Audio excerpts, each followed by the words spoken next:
Hello అండి. ఈరోజు విద్యా దృక్పథాల నుంచి జాతీయ విద్యా విధానం 2020 మోస్ట్ ఇంపార్టెంట్ టాపిక్ అండి. ఇందులోంచి క్వశ్చన్ రాకుండా డిఎస్సి పేపర్ అనేది ఉండదు. సో ఇంపార్టెంట్వి నేను ఖచ్చితంగా మీకు షేర్ చేస్తాను.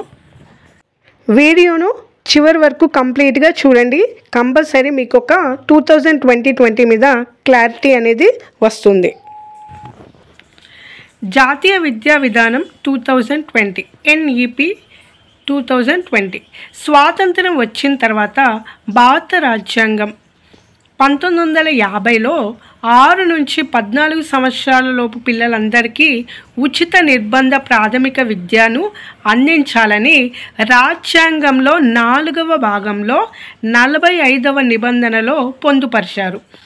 1950లో మనకి పిల్లలు అంటే బాలలు అంటే 6 నుంచి 14 సంవత్సరాల లోపు పిల్లల్ని మనం బాలలు అని అన్నాము. అయితే ఇది 4వ భాగంలో 45వ నిబంధన ప్రకారం దీనిని పొందుపరిచి వీరికి ఉచిత నిర్బంధ విద్యను అందించాలని పేర్కొంది. 1950 6 to 14 years పిల్లలు 4వ విభాగంలో 45వ నిబంధన ప్రకారం విద్యను రాష్ట్ర జాబితాలో పొందుపరిచారనమాట. అప్పుడు రాష్ట్ర జాబితాలో ఉంది, ప్రజెంట్ ఉమ్మడి జాబితాలో ఉంది కదా. సో స్టార్టింగ్ మనకి రాష్ట్ర జాబితాలో ఉంది. 1964లో డిఎస్ కొఠారి అధ్యక్షతన తొలి జాతీయ విద్యా కమిషన్ నియమించారు.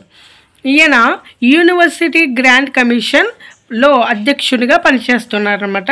సో ఈయన అధ్యక్షతన తొలి జాతీయ విద్యా కమిషన్ను నియమించారు. అందుకే మనం డిఎస్ కొఠారి కమిషన్ను తొలి జాతీయ విద్యా కమిషన్ అని కూడా అంటాము.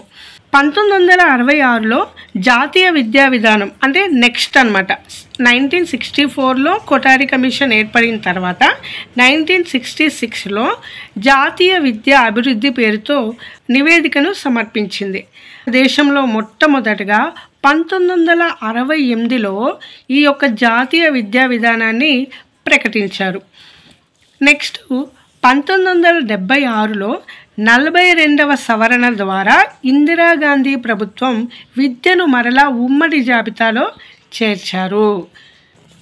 1976 42వ సవరణ ద్వారా ఇందిరాగాంధీ యొక్క ప్రభుత్వం విద్యను ఉమ్మడి జాబితాలో చేర్చారు.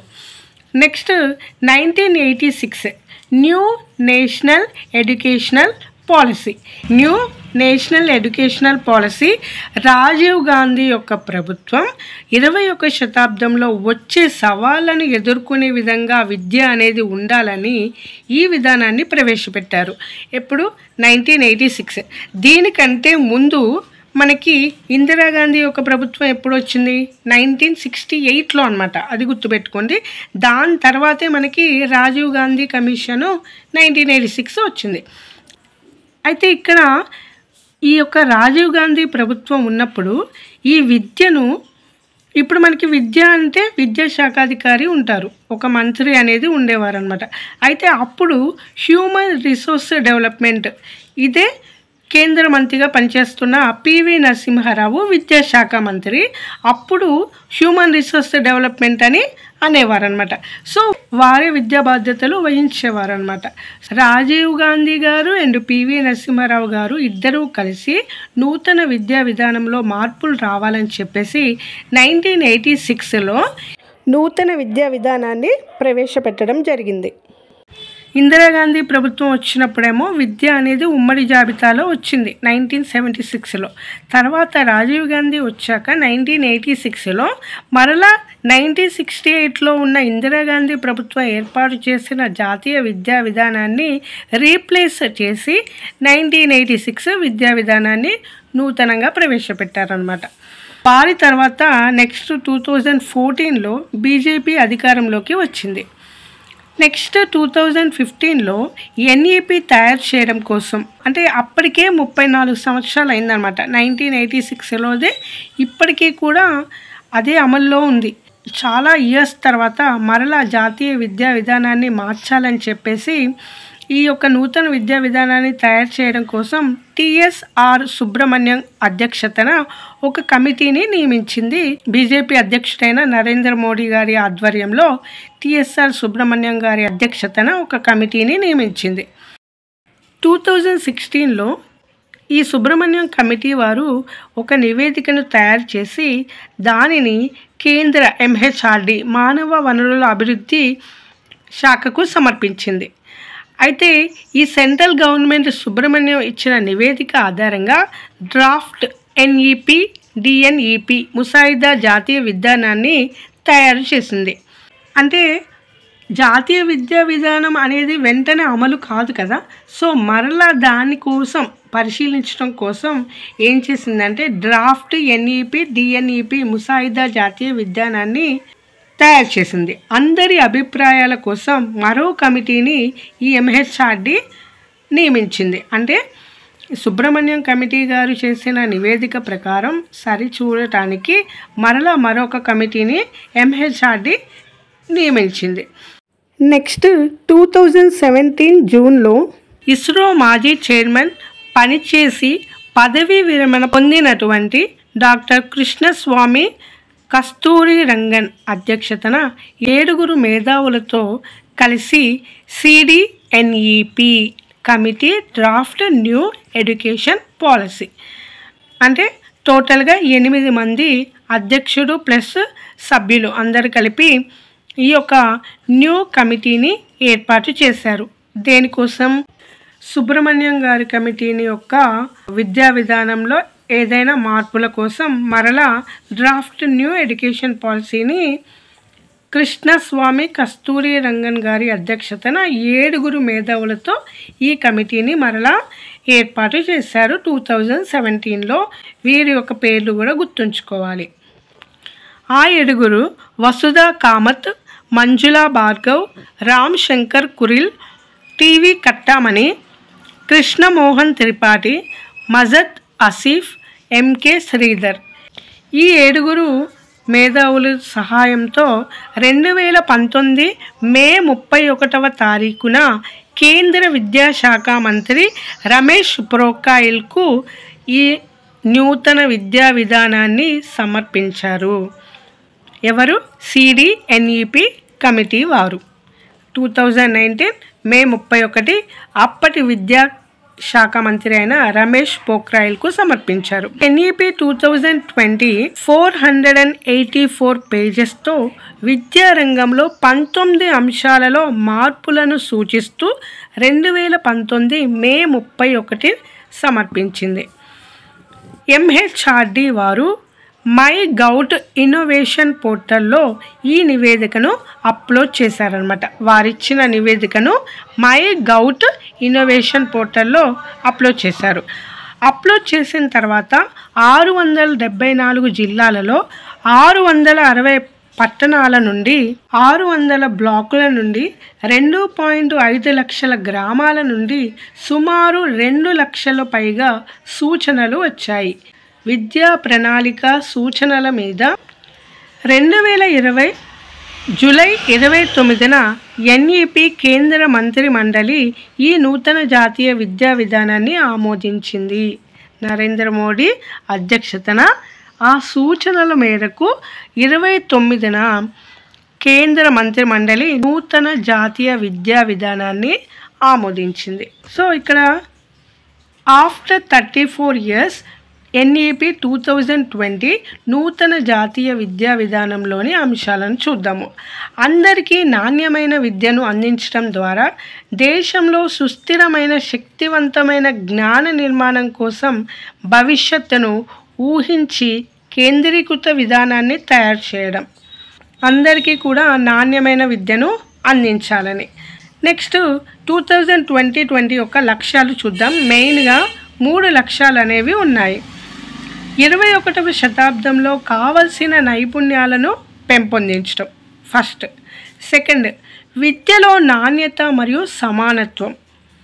థర్డ్, హక్కులు విధులు రాజ్యాంగ విలువలపై గౌరవాన్ని పెంపొందించి సుస్థిర అభివృద్ధికి పాటుపడే వ్యక్తిగా రూపొందించడం.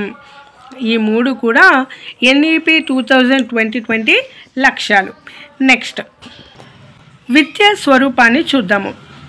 2020 కంటే ముందు 1986లో విద్యా స్వరూపం 10+2+3. ఆఫ్టర్ 2020 ఈ విద్యా స్వరూపాన్ని మార్చారు. 5+3+3+4 మొత్తం కూడా 15 years విద్యా విధానాన్ని ప్రవేశపెట్టారు. అయితే ఇందులో మొత్తం 5+3+3+4 స్టేజెస్ ఉన్నాయి కదా. సో ఒక్కొక్కటి చూద్దాము. ఫస్ట్ 5 అంటే దాన్ని మరలా 3+2గా డివైడ్ చేశారు. దీన్ని పునాది దశ బేసిక్ స్టేజ్ అని అంటారు. 3 to 18 years వయసు ఈ పునాది దశలో పేర్కొన్నాడు. 3+2 అని అనుకున్నాం కదా. సో 3 అంటే నర్సరీ, LKG, UKG ఈ 3 అండ్ 1-2 క్లాసెస్ కూడా 3 to 8 yearsలో పునాది దశ కిందకి వస్తారు. And next second stage. Next 5+3 కదా. 3 అంటే సన్నాహక దశ ప్రిపరేషన్ స్టేజ్. దీనికి వయసు వచ్చేసి 8 నుండి 11 సంవత్సరాలు. ఇందులో తరగతులు 3, 4, 5 క్లాసెస్. నెక్స్ట్ 3వ స్టేజ్ విద్యా స్వరూపంలో 3. సో మధ్య స్థాయి మిడిల్ స్టేజ్. దీనికి వయసు వచ్చేసి 11 నుండి 14 సంవత్సరాలు. క్లాసెస్ 6, 7, 8 తరగతులు. And 4th stage secondary stage అన్నమాట. 14 నుండి 18 సంవత్సరాల వయసు గల పిల్లలు. అండ్ ఇక్కడ 9, 10, 11, 12 క్లాసెస్ అనేవి కూడా ఇందులోకి వస్తాయి. ఇక్కడ మనకి ఇంటర్మీడియట్ కూడా పాఠశాల స్థాయి కిందకే వస్తుంది. సో ఇంటర్మీడియట్ని రద్దు చేసింది ఎవరు అంటే NEP 2020 ఇంటర్మీడియట్ విధానాన్ని రద్దు చేసి దీన్ని కూడా విద్యా స్వరూపంలోకి 5+3+3+4గా మార్చి వేశారు. సో ఇంటర్మీడియట్ని రద్దు చేసింది ఎవరు? NEP 2020. NEP 2020 విధానంలో బాలలు అనగా ఇప్పుడు చూడాలి. మనకి RTE 2009 ప్రకారం బాలలు అంటే 6 నుండి 14 సంవత్సరాల పిల్లలు అని చెప్పుకున్నాం. మరి ఇప్పుడు 5+3+3+4 విద్యా స్వరూపం ప్రకారంగా NEP 2020 విద్యా విధానంలో బాలలు అనగా మనకి 3 years నుంచి స్టార్ట్ అయింది. అండ్ ఇంటర్మీడియట్ 18 years వరకు కూడా మనం ఈ యొక్క విద్యా స్వరూపం అనేది ఉంది. సో బాలలు అంటే 3 to 18 years వారు వస్తారు. 6 to 14 years 45వ రాజ్యాంగ సవరణ ప్రకారం ఆర్టికల్ 21 సబ్సెక్షన్ A ప్రకారం 6 నుండి 14 సంవత్సరాల పిల్లల్ని బాలలు అన్నారు. నెక్స్ట్ NEP 2020లో ఈ యొక్క విద్యా స్వరూపం ఆధారంగా 3 నుంచి 18 సంవత్సరాల పిల్లలను బాలలు అని అన్నారు. నెక్స్ట్ NEP 2020లో ఏ విధంగా భాషను ఇంప్లిమెంట్ చేయాలి? మాతృభాషలోనే బోధన చేయాలి. అదే ఉత్తమమైన బోధనగా పేర్కొంది. అయితే ఈ మాతృభాషను 5వ తరగతి వరకు కన్ఫామ్గా మాతృభాషలోనే చెప్పాలి. అండ్ ఈ యొక్క మాతృభాషను 8వ తరగతి వరకు పొడిగించవచ్చు అని పేర్కొంది. నెక్స్ట్ త్రిభాషా సూత్రాన్ని కొనసాగిస్తూ ప్రాచీన భాషలను ప్రోత్సహించాలి అని చెప్పింది. అయితే ఇక్కడ త్రిభాష సూత్రం అంటే ప్రాంతీయ భాష ఉండాలి, అండ్ జాతీయ భాష ఉండాలి, అండ్ అంతర్జాతీయ భాష కూడా ఉంటేనే అది త్రిభాషా సూత్రం. ఇది మొన్న DSEలో కూడా ఇచ్చారు. అయితే ఈ యొక్క సూత్రంతో పాటు ప్రాచీన భాషలను కూడా ప్రోత్సహించాలి అని చెప్పింది కదా. మెయిన్గా ఈ ప్రాచీన భాషలలో సంస్కృతానికి ఎక్కువగా ప్రిఫరెన్స్ అనేది ఇచ్చింది NEP 2020. సంస్కృతాన్ని అన్ని స్టేజ్లలో మనం ఇందాక చెప్పుకున్నాం కదా 4 stages. సో అన్ని స్టేజ్లలో సంస్కృతాన్ని ఆప్షనల్ సబ్జెక్టుగా ఉండాలని పేర్కొంది. అండ్ పర్షియన్, పాలి, ప్రాకృతం 3 భాషలను జాతీయ సంస్థలను ఏర్పాటు చేయాలి, ఆ భాషలను ప్రోత్సహించాలి అని పేర్కొంది. అండ్ సెకండరీ స్థాయిలో తప్పకుండా Japanese, Germany, Thai, Korea, Russia భాషలను బోధించాలని, విదేశీ భాషలను కూడా పరిచయం చేయాలి, వాటికి ఎక్కువగా ఇంపార్టెన్స్ ఇవ్వాలని పేర్కొంది. అందుకే ఏక్ భారత్ శ్రేష్ఠ భారత్ కార్యక్రమాన్ని కొనసాగించాలని పేర్కొంది. నెక్స్ట్ పూర్వ ప్రాథమిక విద్య అంటే ప్రీ ప్రైమరీ ఎడ్యుకేషన్. దీన్నే ఈసీసీఈ అంటే early childhood care education, pre primary education దీన్నే అంటారు. ఎన్ఈపీ 2020లో భారీగా మార్పులు తీసుకొని వచ్చింది. ఈ పూర్వ ప్రాథమిక విద్యను కూడా అంగన్వాడీలుగా కాకుండా దీన్ని కూడా పాఠశాల స్థాయిలోకి మార్చింది.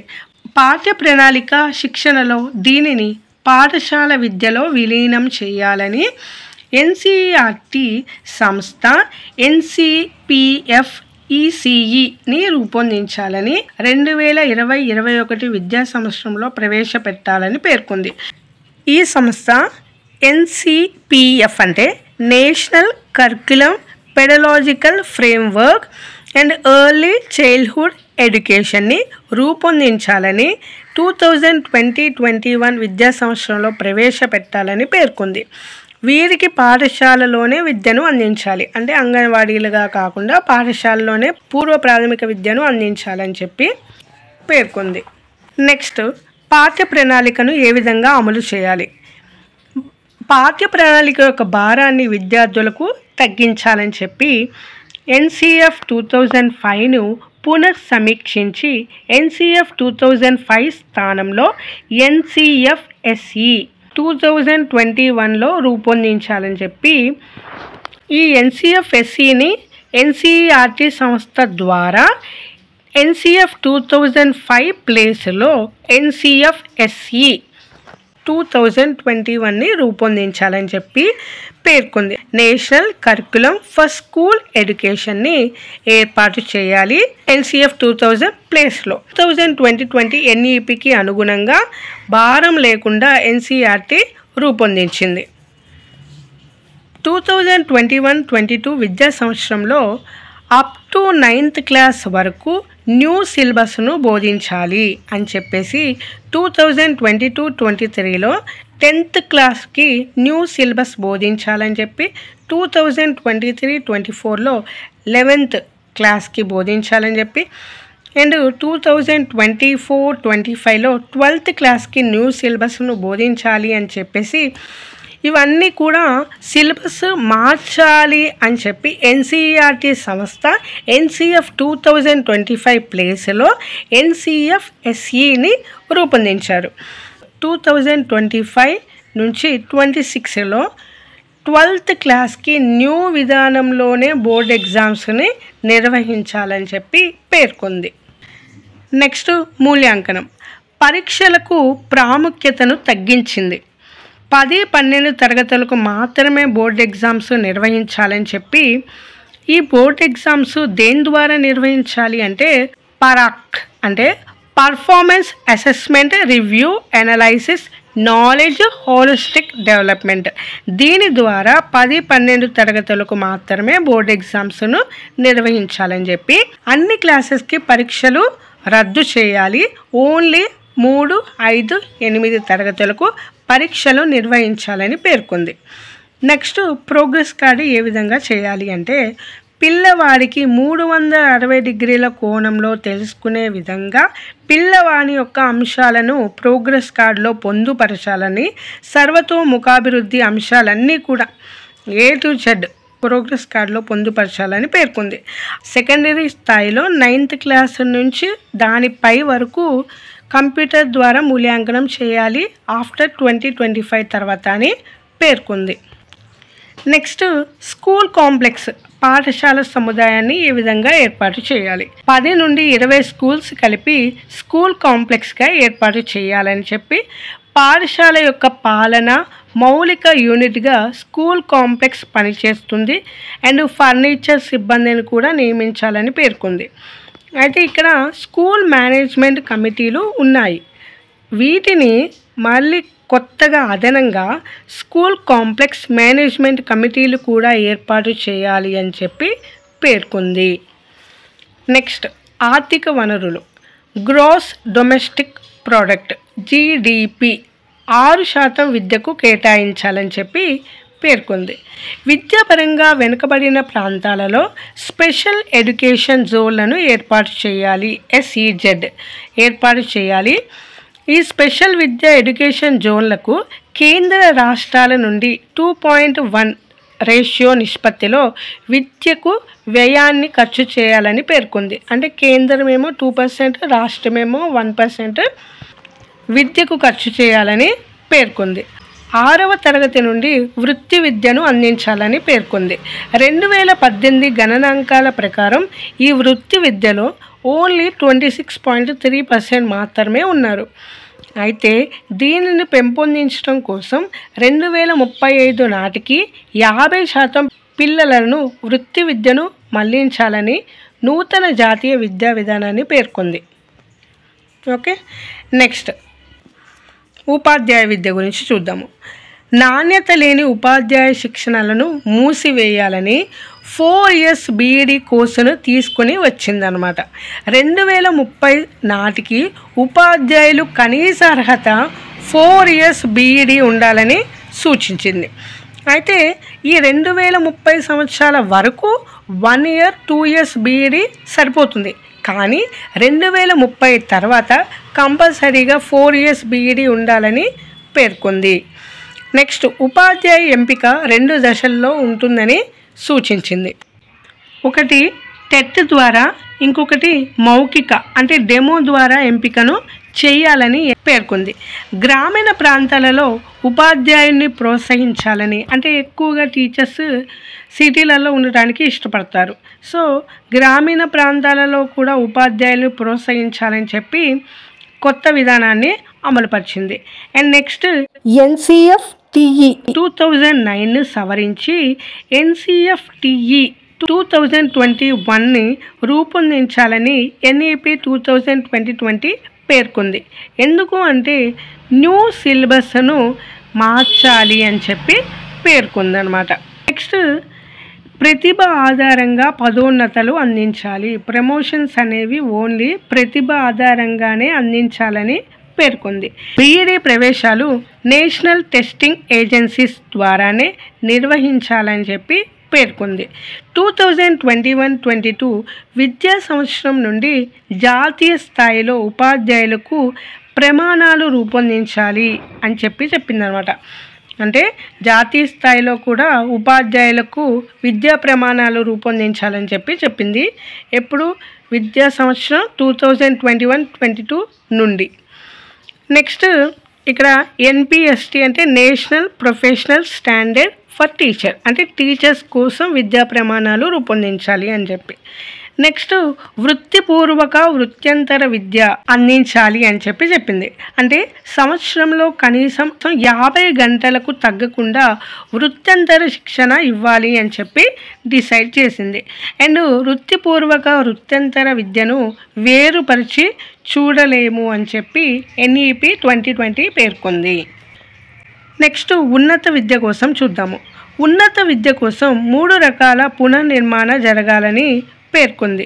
నాణ్యమైన ఉన్నత విద్యను అందుబాటులోకి వచ్చే విధంగా వివిధ అంశాలలో పరిశోధనలు ప్రోత్సహించాలి అని చెప్పి నేషనల్ రిసోర్స్ ఫౌండేషన్ను ఏర్పాటు చేసింది. మిషన్ నలంద, మిషన్ తక్షశిల కార్యక్రమాలు అమలు చేయాలి. అండర్ గ్రాడ్యుయేట్లో నాణ్యమైన విద్యను తీసుకొని రావాలి అని చెప్పింది. అయితే ఇక్కడ మనం ఏం చెప్పుకున్నాము? 4 years డిగ్రీ అని చెప్పుకున్నాము. అయితే ఈ 4 yearsలో కూడా ఇప్పుడు IIT చేసిన వాళ్ళు ఉంటారు.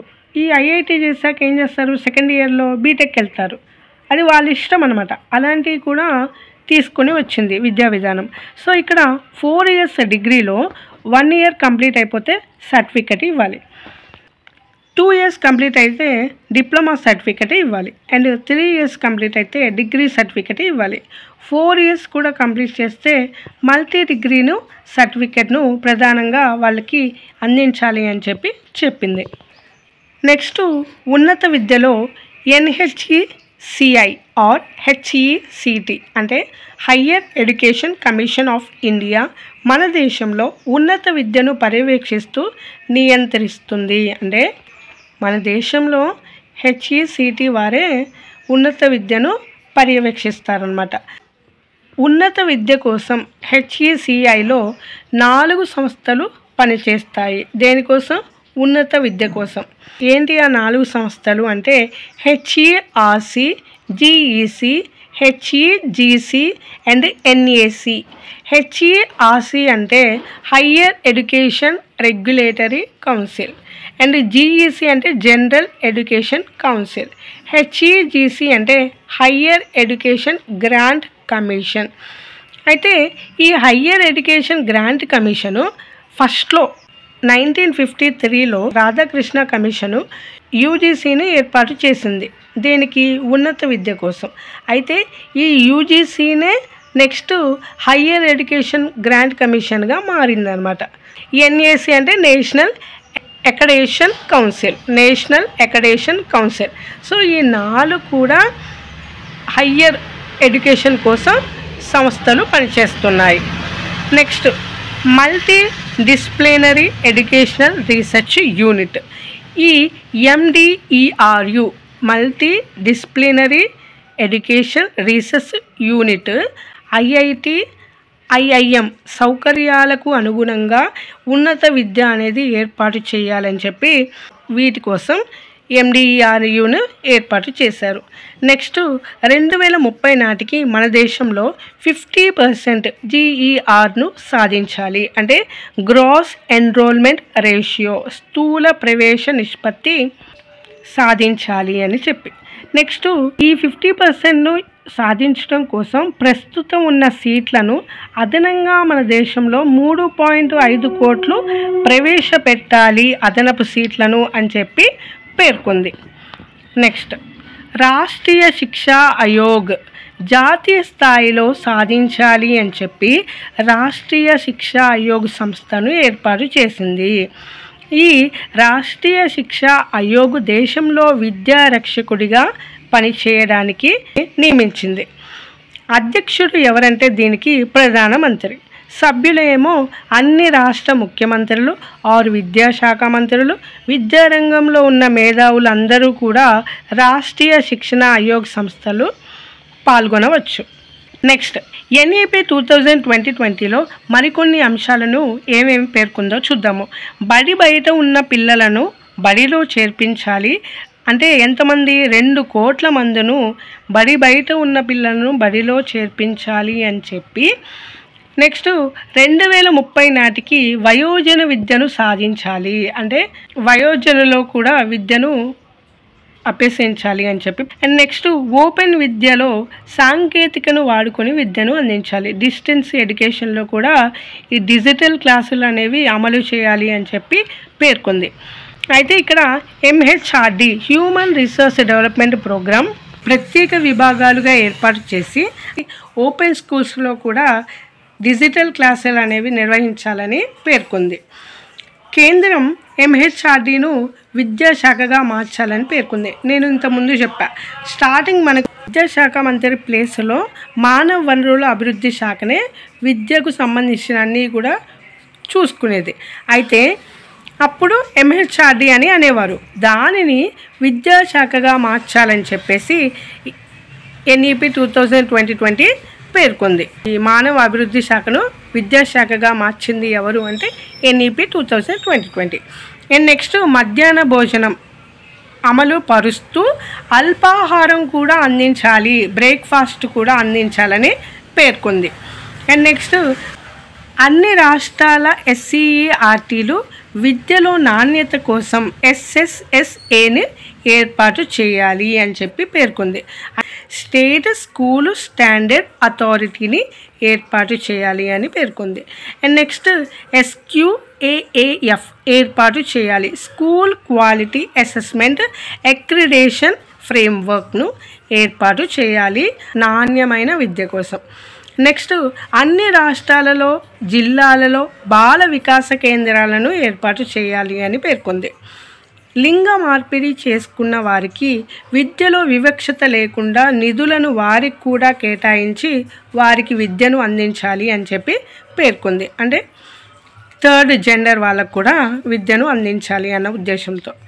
నెక్స్ట్ RTE 2009 విద్యా హక్కు చట్టాన్ని సవరించి 3 నుండి 18 సంవత్సరాల పిల్లలను బాలులుగా ప్రకటిస్తూ ప్రీ ప్రైమరీ నుంచి 12వ తరగతి వరకు బాలలు అని అంటాము. అండ్ ఈ యొక్క విద్యలోని అంశాలు మొత్తం కూడా 2040 నాటికి అంశాలన్నీ కూడా సంపూర్ణంగా సాధించాలి అని చెప్పి NEP 2020 తన నివేదికలో పేర్కొంది. ఓకే, ఇదండి జాతీయ విద్యా విధానం యొక్క ముఖ్యమైన అంశాలు. ఈ వీడియో మీ అందరికీ అర్థమైందనే నేను అనుకుంటున్నాను. సో మీ యొక్క ఒపీనియన్ని కంపల్సరీగా నాకు కామెంట్ రూపంలో తెలియచేయండి. మెయిన్ ఇంపార్టెంట్ టాపిక్స్ మీకు ఖచ్చితంగా నేను అందిస్తాను. ఈ వీడియోను లైక్ చేయండి అండ్ సబ్స్క్రైబ్ కూడా చేయండి. Thanks for watching.